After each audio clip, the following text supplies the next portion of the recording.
والصلاة والسلام على سيد المرسلين وعلى آله وصحبه أجمعين। সুপ্রিয় ভাই পরিচালক, আসামিয়া পূর্ব অঞ্চলের সম্মানিত সভাপতি এবং বাংলাদেশ কনফেডারেশন কেন্দ্রের কেন্দ্রীয় পরামর্শ সদস্য এবং বিভিন্ন এই অঞ্চলের বিভিন্ন দায়িত্বে আসীন ভাইরা এবং আমার সামনে বরিষ্ঠ আসসালামু আলাইকুম। ওয়ালাইকুম আসসালাম ওয়া রাহমাতুল্লাহি ওয়া বারাকাতুহু। আমি আপনাদের সামনে অত্যন্ত পরিচিত একটি বিষয়, সহজ বিষয় আপনাদের সাথে আলোচনা করব। সেটা হচ্ছে দাওয়াতের গুরুত্ব। আমরা সবাই জানি দাওয়াত, তারপর আমরা বারবার আলোচনা করি যেটা এটা মর্ম যেন আমরা বুঝতে পারি। প্রথম সেজন্য আমরা ভালো করে উপলব্ধি করতে পারি, যাতে করে সত্যিকার অর্থে একজন দায়ী হিসাবে আমরা দুনিয়া থেকে বেরিয়ে যাই।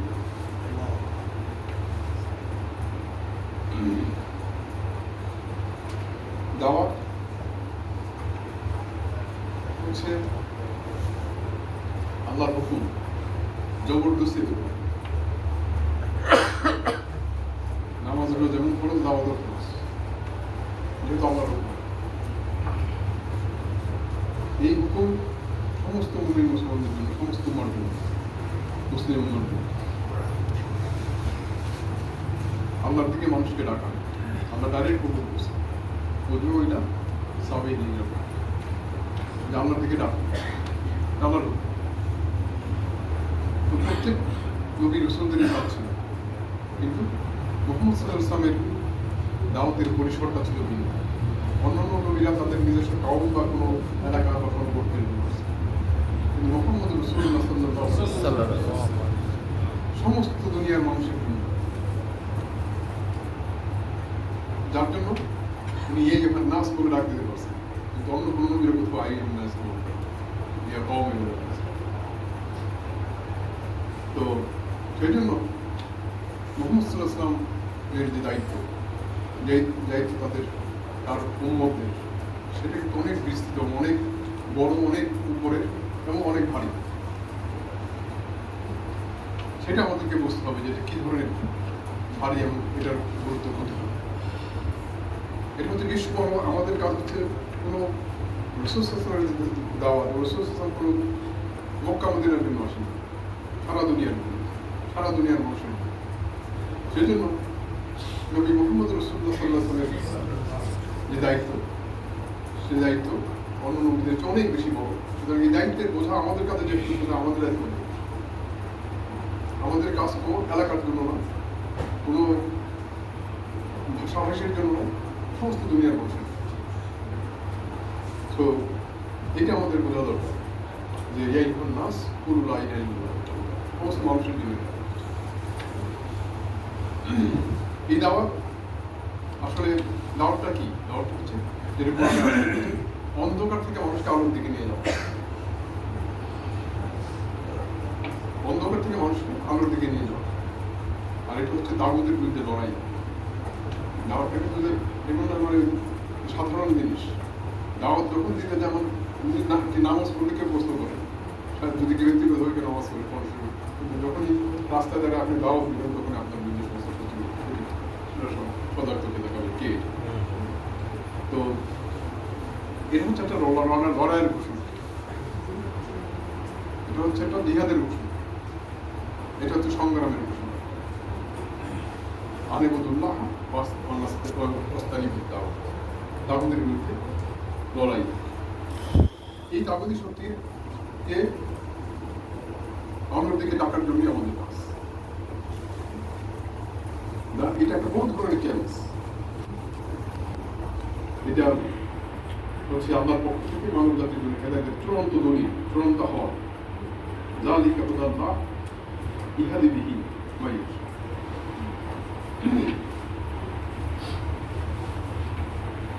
আমি আগে বলছি যেটা অন্ধকার থেকে আলোর দিকে মানুষকে নিয়ে যাওয়া। লিইউখরিজাকুম মিনাল যুলুমাতি। তো এই দাওয়াতের যে জিম্মাদারি, এটা আমরা বুঝি, জানি, কিন্তু উপলব্ধিটা যেটা কত গুরুত্বপূর্ণ। যে রাসূল সাল্লাল্লাহু আলাইহি ওয়াসাল্লামের সারা জীবনে নবুয়তের জীবনের আয়েশা রাদিয়াল্লাহু আনহা বলেন যে ওনাকে আমি কখনো দেখি নাই যে উনি প্রেশান, উনি সারা খুব শান্তশিষ্ট অবস্থায় আছে, সবসময় প্রেশান, সবসময় অস্থির, যে কীভাবে মানুষকে, দুনিয়ার মানুষকে আগুন থেকে বাঁচানো যায়, কীভাবে তাগুতে লিপ্ত মানব জাতিকে উদ্ধার করে আলোর দিকে আনা যায়। এই জন্য ওনাকে সবসময় বেশি ব্যস্ত। নবুয়তের এই বছরের জীবনে আয়েশা রাদিয়াল্লাহু আনহা বলেন কখনোই দেখি না যদি শান্তশিষ্টভাবে ওরা একটা সময় দেয়, সবসময় অস্থির। কেন? দাওয়াতের কাজে, দাওয়াতের জন্য উনি আল্লাহ রাসূল মানে এমন কোনো পথ নাই অবলম্বন করে। উনি কিতাবীদের কাছেও গেছেন, নন কিতাবীদের কাছেও গেছেন, মুশরিকদের কাছেও গেছেন, যারা মুসলিমরা তাদের সাধারণ তাদের কাছে গেছেন, এখন ডাইরেক্ট মুসলিমকে মানে ওদের বোঝায় অভিজ্ঞ তাদের কাছেও গেছেন, তিনি বাচ্চাদের কাছেও গেছেন, বুড়াদের কাছেও গেছেন, নারীর কাছেও গেছেন, পুরুষের কাছেও গেছেন। এমন কোনো জায়গা নাই, এমন কোনো স্থান নাই, এমন কোনো মানব জাতির কাছে যাওয়ার প্রশ্ন, এমন কোনো চেষ্টা নাই যিনি করবেন। তো এটা এত বড় গুরুত্বপূর্ণ কাজ, আমাদেরকে বুঝতে হবে যে এই কাজের জন্য শত শত নবীকে শহীদ করা হয়েছে। জানেন, একদিনে 46 জন নবীকে শহীদ করা হয়েছে বনি ইসরাঈল, সকালে 1 জন, বিকালে 1। এইভাবে বনি ইসরাঈল ইতিহাসে আসছে, বনি ইসরাঈলরা শত শত নবীকে লড়াই করছে, শত শত নবী ধ্বংস করছে। তাহলে এটা কত বড় গুরুত্বপূর্ণ কাজ, নবীরা জীবন দিচ্ছে। ঠিক আছে, নবীরা, আল্লাহ নবীরা জীবন দিচ্ছে এই কাজের জন্য। কত বড় গুরুত্বপূর্ণ কাজ, এটা আমাদেরকে খুব ভালো করে বুঝতে হবে যে আমরা কত বড় গুরুত্বপূর্ণ কাজ নিয়ে আল্লাহ রাব্বুল আলামিন আমাদের এই গুরুত্বপূর্ণ কাজের সাথে সামিল হওয়ার তৌফিক দিয়েছে। এবং আল্লাহ রাব্বুল আলামিনও এই কাজটাকে সবার উপরে তুলে ধরেছেন, যেটা হচ্ছে আমার কাছে সবচেয়ে প্রিয়। আমার কাছে সবচেয়ে প্রিয় যে ওয়ামান আহসানু কাওলান মিম্মান দাআ ইলাল্লাহ ওয়া আমিলা সালিহান ওয়া ক্বালা ইন্নানি মিনাল মুসলিমিন। যে ওই ব্যক্তির কথার চেয়ে উত্তম কার কথা আছে, কার কথা সবচেয়ে উৎকৃষ্ট, কার কথা আমার চেয়ে প্রিয়, যে আমার দিক আমার দিক মানুষের। এবং শুধু গাইকেই সিদ্ধান্ত হয় না, সে যেই কাজের জন্য ডাকে সে কাজ সে নিজেও করে এবং প্রকাশ্য বলে আমি মুসলিম। প্রকাশ্য বলে আমি মুসলিম। আমি যেটা বলছিলাম যে আল্লাহ আলামিন এই কাজটা করে করে দিলে করছে, যেটা আমার কাছে সবচেয়ে প্রিয়। সুতরাং তোমরা যে আমার কাছে প্রিয় হইতে চাও, আমার ভালোবাসা পেতে চাও, তাহলে তোমাদেরকে আমার কাছে আসবে, তাই তো? তো সেই জন্য, আর এই জন্য নবীরা জীবন দিতেন, নবীরা জীবন এমনি দেয় যে নবীরা বুঝতে পারছিল যে এই জীবন দেওয়া মানে কি সাকসেসফুল ফ্লুইড হয়ে। তো যার কারণে শত শত নবী জীবন দিচ্ছে, একজন দুজন, শত শত নবী জীবন দিচ্ছে। এমন সময় আছে যেটা আমি বললাম যে একদিনে 46 জন নবীকে হত্যা করা হচ্ছে, সকালে 3 জন, বিকালে 3 জন। তো আমাদেরকে চিন্তা করতে হবে যে আমরা আসলে আল্লাহ রাব্বুল আলামিনের বিশেষ রহমতে এমন এক দায়িত্বকে বোঝার তৌফিক আমাদেরকে রয়েছে বা চেষ্টা করতেছে, যেটা হচ্ছে আল্লাহ সত্যিকারের মানুষের আল্লাহ নবীরাই তাদের করছে। রাসূলুল মুবাশশিরিনা ওয়া মুনযিরিনা লিআল্লাহ ইয়াকুনা নাসুল মাকুতাতুর রাসূল ওয়া আমি নবী এবং রাসূলদেরকে পাঠিয়েছি এই জন্য যে তারা সৎ কাজের আদর দেবে ও সৎ কাজে ফিরে যাবে, সুসংবাদ দেবে, কিসের সুসংবাদ দেবে, সৎ কাজ এবং সুসংবাদ দেবে যে তোমরা যদি আল্লাহর দিনকে মেনে নাও তাহলে তোমাদের জন্য বেহেশত অপেক্ষা করতেছে। এবং ভয় প্রদর্শন করে যদি না মেনে নাও তাহলে তোমাদের জন্য জাহান্নাম অপেক্ষা করতেছে, যাতে করে এই দুনিয়ার মানুষ কিয়ামতের দিন আমাকে প্রশ্ন না করতে পারে, আল্লাহ এই যে মানুষের কাছে বেহেশতে যাচ্ছে এই সুসংবাদ ঠিক আমাদেরকে দেয়, এই যে আমাদেরকে জাহান্নামে নিক্ষেপ করছে ভয় তো আমাদেরকে প্রদর্শন। এই জন্য আমি আমি নবী রসুলদেরকে দুনিয়া পাঠিয়েছি। নবী রসুল তার দুনিয়া আসবে না। মুহাম্মদ সাল্লাল্লাহু আলাইহি ওয়াসাল্লামের উম্মত হিসেবে আমাদের এখন দায়িত্ব যে আমরা এই ধর্মটার দায়িত্ব পেয়েছি, যে দায়িত্বের কারণে আমাদের যে অনন্ত জীবন সেখানে আমরা এই জীবনকে কিছু না বলি। রসুল সাল্লাল্লাহু আলাইহি ওয়াসাল্লাম একদিন সাহাবীদেরকে নিয়ে রাস্তা দেখে যাচ্ছে, তো দেখলেন না ছাগল মরে পড়ে আছে, ফেলে দিচ্ছে, ছাগলের মালিক ফেলে দিতে আসছে। তো রসুল সাল্লাল্লাহু আলাইহি ওয়াসাল্লাম সাহাবীদেরকে জিজ্ঞাসা করলেন, এই ছাগলটা যে ফেলতেছে, ছাগলটার প্রতি কি তার মালিকের কোনো দয়া মায়া নাই? সাহাবীরা বলছেন, না দয়া মায়া নাই বলে তো ফেলেছে, তো তার কোনো কাজে লাগবে না। আল্লাহ রাসূল সাল্লাল্লাহু আলাইহি ওয়াসাল্লাম বলছেন যে দুনিয়া আল্লাহর কাছে এর চেয়ে বেশি কম্বল। দুনিয়া আল্লাহ রাব্বুল আলামিনের কাছে এর চেয়ে বেশি কম্বল। সেই জন্য দুনিয়া আমরা যাই পাই না কেন, যদি এই আল্লাহর দিনের হেদায়েত না নিয়ে, আল্লাহর দিনের কাজ না করে আমরা দিন নিজের জীবন বাস্তবায়ন করে চলে যাই, তাহলে কোনো লাভ হবে না।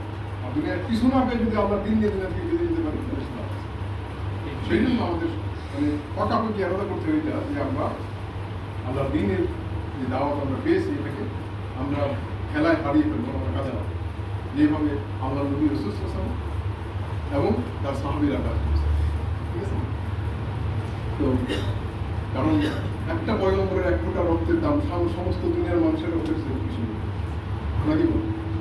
সুতরাং তারা যেহেতু শহীদ সেই কাজের জন্য আমাদেরকে ভালো করে বোঝা দরকার যে তারা কেমন করছে। আমরা এখন মানে সেদিন এখন চলে গেলাম, দেখলাম যে আমাদের ভাইরা সংগঠনের সদস্য কর্মী অনেকেই সংগঠনে একসময় খুব মহব্বত নিয়ে দরকার আসছেন, কিন্তু এখন অনেকেই আমরা কাজ করি না, একটি বলতে। কিন্তু আমাদের চিন্তা করে দরকার যে ওই কাজগুলো কত গুরুত্বপূর্ণ, আমরা কতটুকু ঘাম ধরাই, কতটুকু সময় দিই এবং কতটুকু কষ্ট করতেছি আল্লাহ নবী করতেছি, সেটা আমাদের খুব ভালো করে চিন্তা করতে হবে। যে এই দাওয়াতে ইল্লাল্লাহর যে ফরজ কাজ, এটা আমরা ফরজ মনে করি না। আমরা মনে করি নামাজ রোজা ফরজ, কিন্তু এটা ফরজ মনে করি না। কিন্তু আল্লাহ রাব্বুল আলামিন নামাজের হুকুম করছে, সেজন্য নামাজ ফরজ।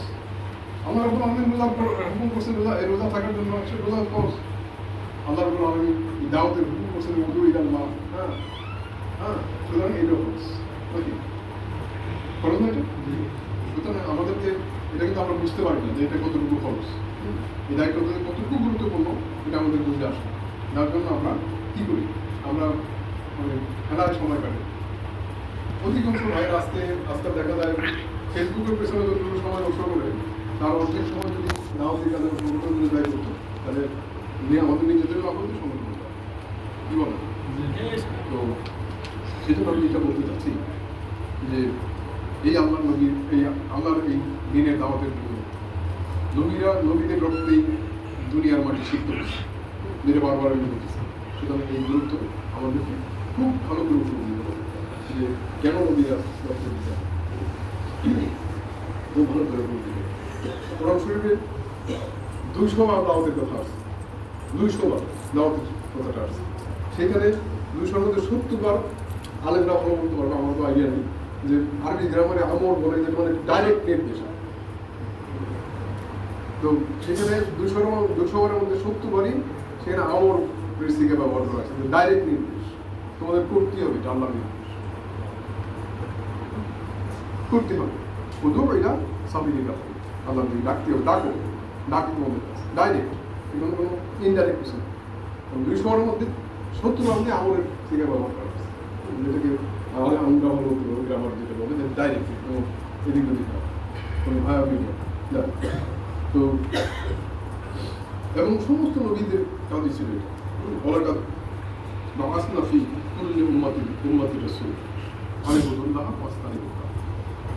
দুনিয়ার সব কাউমের কাছে নবী পাঠান, তাদের কাজই ছিল এটা, আল্লাহর ইবাদতের দিকে ডাকা আর তার উপর অস্বীকার করা।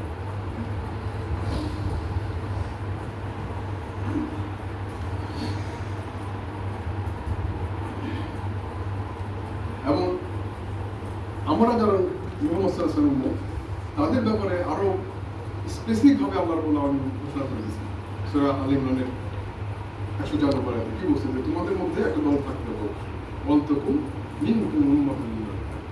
এখানে অবশ্য অনেক স্কলাররা, বিশেষ করে সাইয়েদ কুতুব এই ব্যাখ্যা মানে নেই, এই ব্যাখ্যাটা ঠিক না। বা বলছে যে তোমাদের মধ্যে একটা দল থাকবে, এটা ঠিক না, পুরো অঙ্গটাই একটা দল যারা দাওয়াতের কাজ করে। কিছু ঘরে বসে থাকে কিন্তু করবে যে সাহিত্যকে মানুষ একমত বানিয়ে এসে সাহিত্যকার নাম তো আপনারা শুনছেন। তো উনি বলছেন যে না, এটা এটা তোমাদের মধ্যে একটা দল বলতে পুরো উন্মতকেই বলা হয়, পুরো মোহাম্মদ সাল্লাল্লাহু উন্মতটাই পুরো একটা দল, তাদেরকে কাজ করতেই হবে, তাদেরকে এই কাজ করতেই হবে। তো এবং এই কারণ এখন কি বলা হয়েছে যে ওরাই কখনো মুক্তি হন, তারা এটা কাজ করবে, তারাই হলো সফল হবে, তাই না?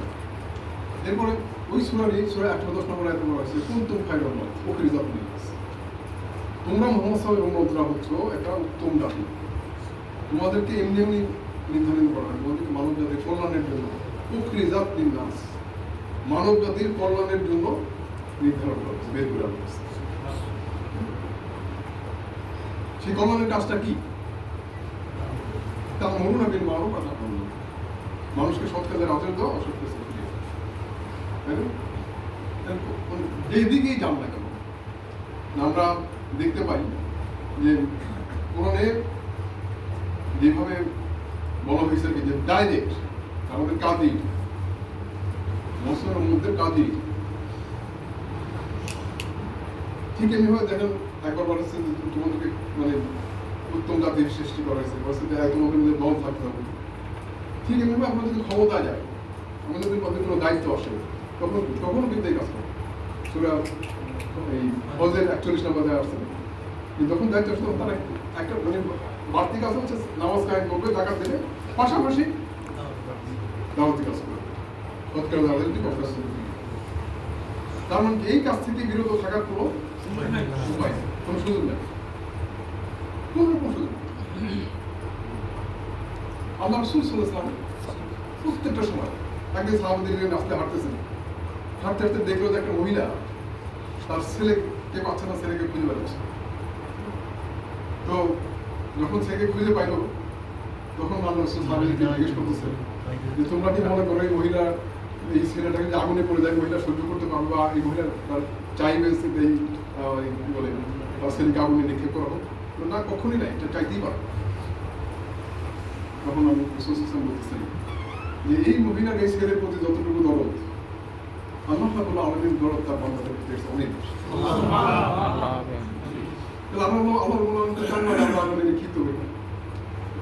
সেই জন্য আমাদের কি করতে হবে, আল্লাহ রাব্বুল আলামিনের যে দায়িত্ব দেওয়া দায়িত্ব সেটা পালন। আল্লাহ রাসূল কিন্তু এভাবে সমস্ত নিজের জীবনের যখনই যেখানে সুযোগ পাচ্ছে দায়িত্ব সেখানেই দাওয়াতের কাজ করছে, যখনই যেখানে সুযোগ পাচ্ছে।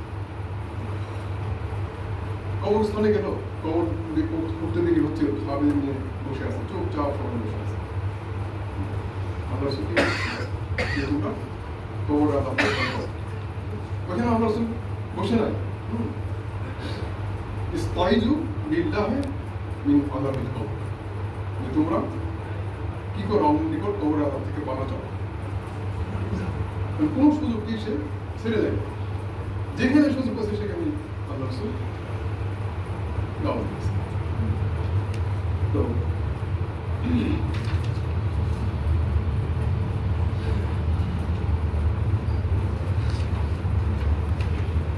এই দাওয়াতের জন্য আমাদের এটা কিন্তু খুব সাহস হচ্ছে, আমাকে বলছে এটা একটা জিহাদ। আপনি আমি সবাই যে ঘরে বসে প্রত্যাহার করেন, কেউ আপনার বাধা নেই। আপনি নামাজ পড়েন ঘরে বসে, বা চুপচাপে কাকে নামাজ পড়ে বসে কেউ বাধা নেই, কিন্তু যখনই রাস্তায় দিয়ে আপনি বলবেন আল্লাহ নিজের বিকাশ ও দুইটা সাবিল, তখনই আপনার বিরুদ্ধে পাথর নিক্ষেপ করা হবে। রাসূল সাল্লাল্লাহু তো সবাই বলে আলামিন বলতো, সবাই বিশ্বাসী বলতো। আবু জাহলের অনুসারী হইলেও তারা দামি জিনিসপত্র যায় রাখতো রাসূল সাল্লাল্লাহু আলাইহি ওয়াসাল্লাম, ঠিক আছে না? রাসূল সাল্লাল্লাহু যখন মক্কা থেকে মদিনায় চলে যায়, কাফেরদের জিনিসপত্র দেওয়ার জন্য, ফিরে দেওয়ার জন্য আলিয়া তারা রেখে গেছিলেন, 3 দিন লাগছে ফিরে দিতে। এত জিনিসপত্র রাসূল সাল্লাল্লাহু আলাইহি ওয়াসাল্লাম অনুসারী কিন্তু সব আবু জাহল, যে আল্লাহ রসুলকে এইভাবে তারা বিশ্বাস করবে, এগুলো তো রাস্তা আছে।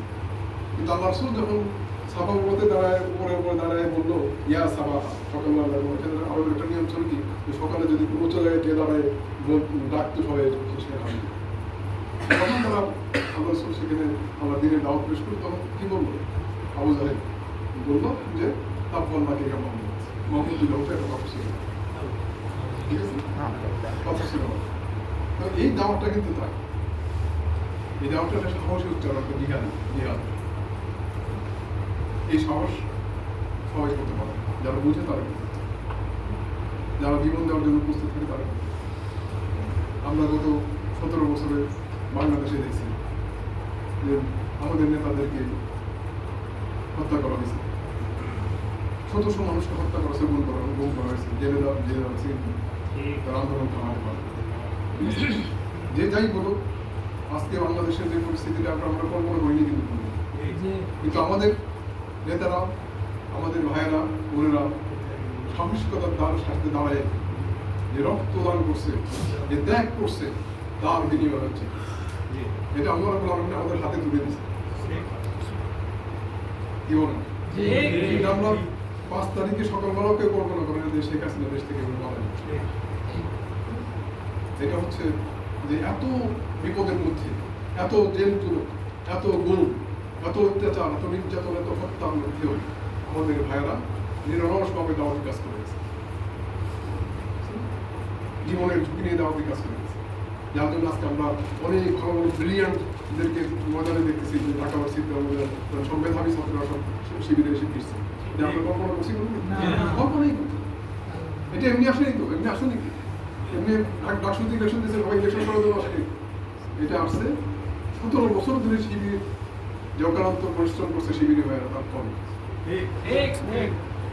সুতরাং আমি যে কথা বলতে চাচ্ছি যে আমাদেরকেও এখানে যারা আমরা আছি, এটা কিন্তু সৌভাগ্য আমাদের যে আল্লাহর দিনের দাওয়াত পেয়ে আমরা এখানে উপস্থিত হয়েছি,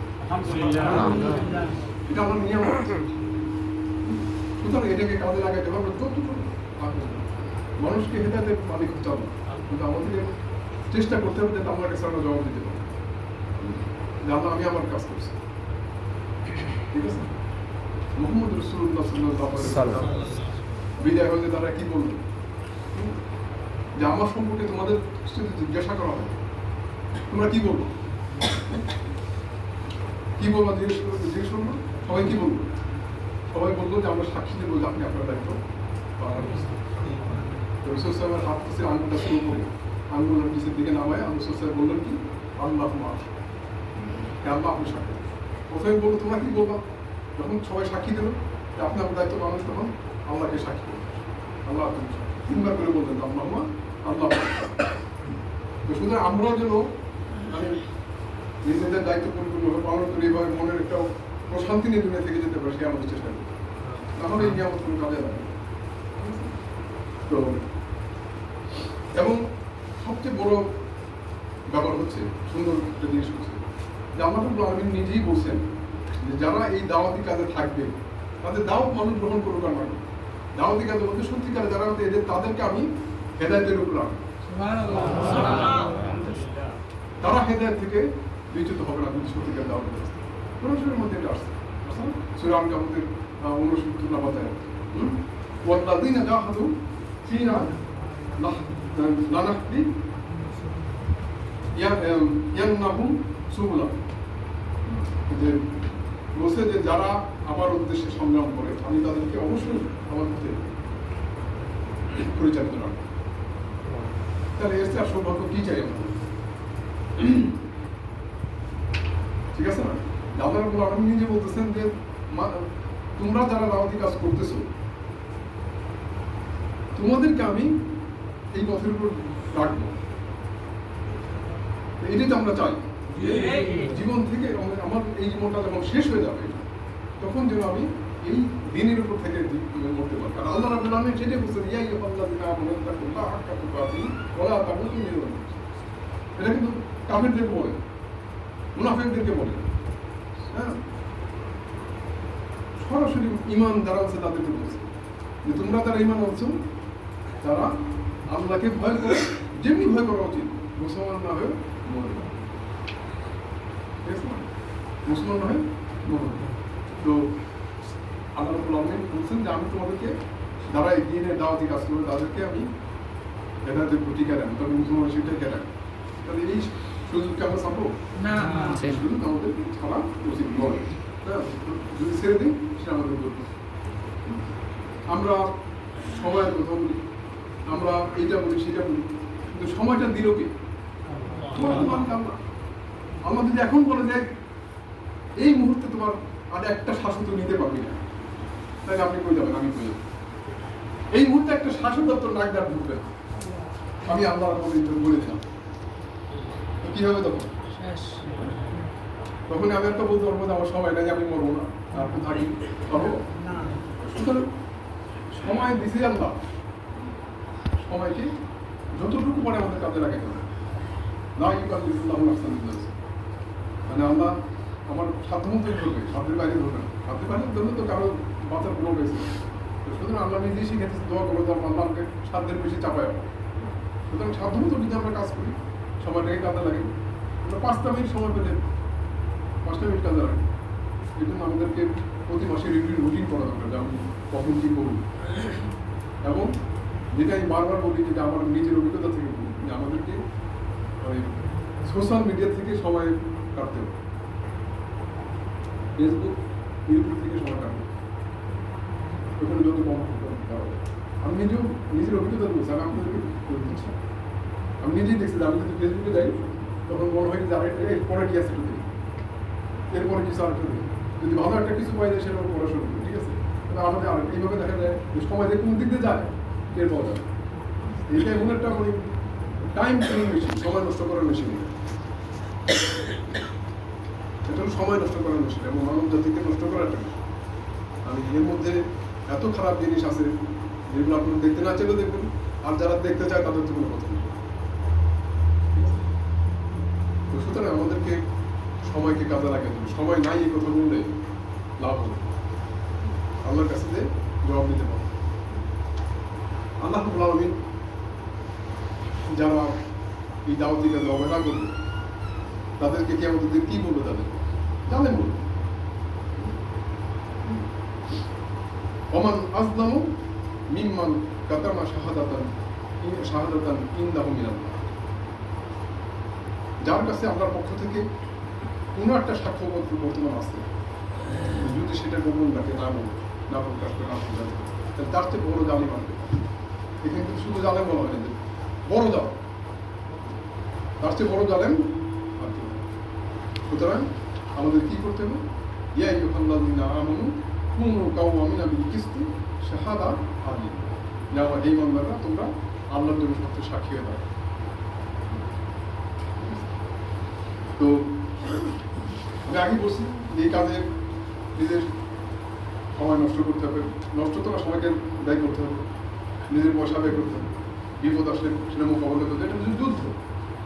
আল্লাহ রাসূল সাল্লাল্লাহু আলাইহি ওয়াসাল্লাম দুনিয়ার সর্বশ্রেষ্ঠ সৃষ্টি, তিনি কোথায় গেলেন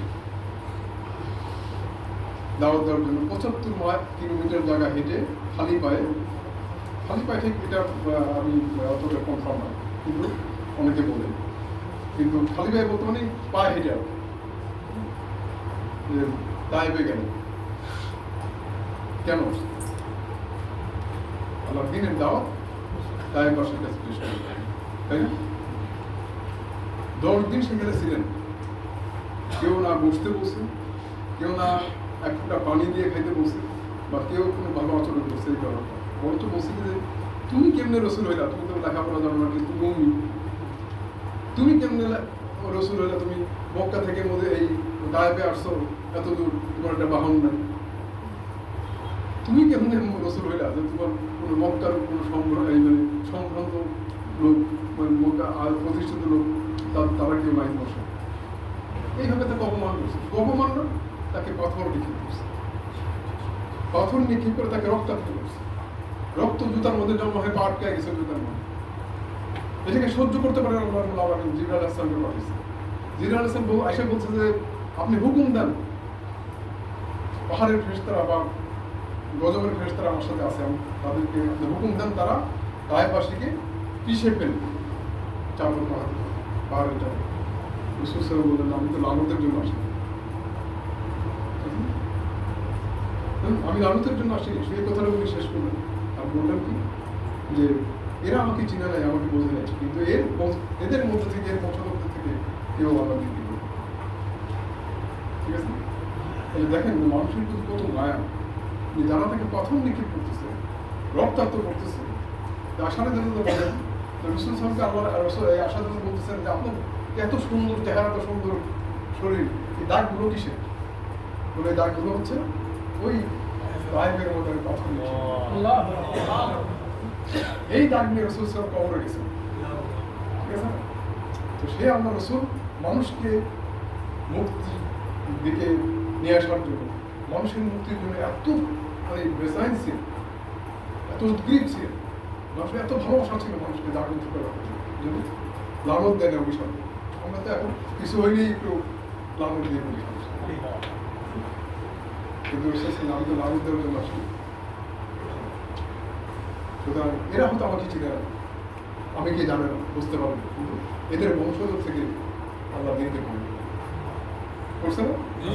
সুতরাং আমাদের হতাশ হওয়ার কিছু নেই, আমাদেরকে চেষ্টা করতে হবে যে আমরা আমাদের দায়িত্ব ঠিক মতো পালন করতেছি কিনা, এটি আমাদের নিজেদের কাছে নিজেদের আত্মসমর্পণে জবাব দিতে হবে, যে আমরা আমাদের দায়িত্ব পালন করে দুনিয়া থেকে বিদায় নিতে পারবো, সেই চিন্তাটাই আমাদের সবসময় করতে হবে। আমার তো সময় মাত্র 4 মিনিট আছে, তারও তো অনেক কিছু বলার ছিল। তো আমি যেটা বলতে চাই সেটা হচ্ছে বর্তমানে আমার একটা মিটিংটা শেষ করে দেওয়া, শেষই করে দিই আপনাদের সবাই নিমন্ত্রণ। সেটা হচ্ছে যে দুনিয়ার সবচেয়ে গুরুত্বপূর্ণ জিনিসের দায়িত্ব আমরা পেয়েছি এবং বোঝার সুযোগ পেয়েছি। বুঝে গেছি, এটা কিন্তু আমি বলতেছি, বোঝার সুযোগ পেয়েছি, এখন বুঝতে হবে সেটাকে কাজে লাগে। ঠিক আছে? এই জন্য আমরা যদি বলি আমাদের সময় নাই, আল্লাহর কাছে জবাব দেওয়া যাবে আল্লাহর কাছেই জবাব দেওয়া যাবে না। আল্লাহ রাব্বুল আলামিন শুধু একটা বলি আমি শেষ করব, সেটা হচ্ছে যে আল্লাহ রাব্বুল আলামিন রসুলকে ধর্ম, রসুল মুহাম্মদ সাল্লাল্লাহু আলাইহি ওয়াসাল্লাম যিনি এত পাগল ছিলেন, আল্লাহ নিজেই বলতেন সূরা কাহাফের 6 নম্বর আয়াতে, তুমি এত ব্যস্ত হইতেছো কেন? তুমি কি ওরা দাওয়াত গ্রহণ করবে না বলে অস্থির হইতে তুমি নিজের আত্মবিনাশ করে বলে দেওয়া? সেই রসুলকে আল্লাহ রাব্বুল আলামিন রাসূল সাল্লাল্লাহু আলাইহি ওয়াসাল্লামকে আল্লাহ বলতেছেন যে ইয়া আইয়ুহার রাসূল বাল্লিগ মা উনজিলা ইলাইকা মির রাব্বিক ওয়া ইন লাম তাফআল ফামা বাল্লাগতা রিসালাত। হে রাসূল, আপনার প্রতি প্রতিপালকের পক্ষ থেকে প্রতিফলের পর যা কিছু নাযিল করা হয়েছে সব কিছু আপনি পৌঁছে দেন, সব কিছু আপনি পৌঁছে দেন। যদি তা না করেন তবে আপনি আল্লাহর পক্ষ থেকে যে দায়িত্ব দেওয়া হয়েছে, যে বার্তা আপনার কাছে পৌঁছানো হয়েছে, সেই দায়িত্ব আপনি পালন করলেন না। তারা বলছে এটা মুহাম্মদ রাসূলুল্লাহ সাল্লাল্লাহু আলাইহি ওয়াসাল্লাম তিনি সবসময় আশারাদের মধ্যে বলেন যে আমি কখন থেকে অস্থির ছাড়া দেখিনি, আর অস্থিরটা এই জন্য যে দুনিয়ার কিছু পাওয়ার করলো না, মানুষকে আল্লাহ করতে রাখা। সেই নবী সাল্লাল্লাহু আলাইহি ওয়াসাল্লামকে আল্লাহ বলতেছেন যে তোমার কাছে যাই আমি দিছি, যা তোমাকে আমি বলছি, যা তোমার কাছে পাঠাই সব করছিল, আর যদি তা না করলে তাকে তোমার দায়িত্ব পালন করবো। কত বড় ভবক আপনি চিন্তা করছেন? সুতরাং এইগুলো আমাদের বুঝতে হবে, তাহলে ইনশাআল্লাহ আমরা আল্লাহর রহমতে আল্লাহ দিনের উপর টিকে থেকে দুনিয়া থেকে নিয়ে নিতে পারবো। এবং আল্লাহ আমরা সেই কামনাই করি। আমরা সবসময় দোয়া করবো আল্লাহর কাছে, আমরা যেন আমাদেরকে হেদায়েতের গ্রাম শেখার সুযোগ দিয়ে, হেদায়েতের রাস্তা দেখার সুযোগ দিয়ে আমাদের আবার জীবন যাপনা করে। সূরা ইমরানের মধ্যে দোয়া আছে না, দোয়া করে জানেন তো সবাই করে। তো সুতরাং আল্লাহ আমাদের তৌফিক দিন, আমাদের আল্লাহ দিনের দুনিয়া থেকে নিয়ে সমস্ত নবীরা দোয়া করতেন যে আমাদের খতম হবে খায়ের নেওয়া না, তো ভাবনি হ্যাঁ, আমরা আখিরাতে যদি ব্যর্থ হয়ে যেতে অনিবার সেই জন্য কিছু তো বলতে বলতে চলে যাবে। আল্লাহ আমাদের আবারও বলি যে আল্লাহ আমাদের তৌফিক দিনের এবং আল্লাহ দিনের সত্যিকারের একজন দায়ী হিসাবে দুনিয়া থেকে আল্লাহ রাসূল সবচেয়ে বড় দায়ী, আমরা যেন তার সত্যিকারের অনুসারী হতে পারি।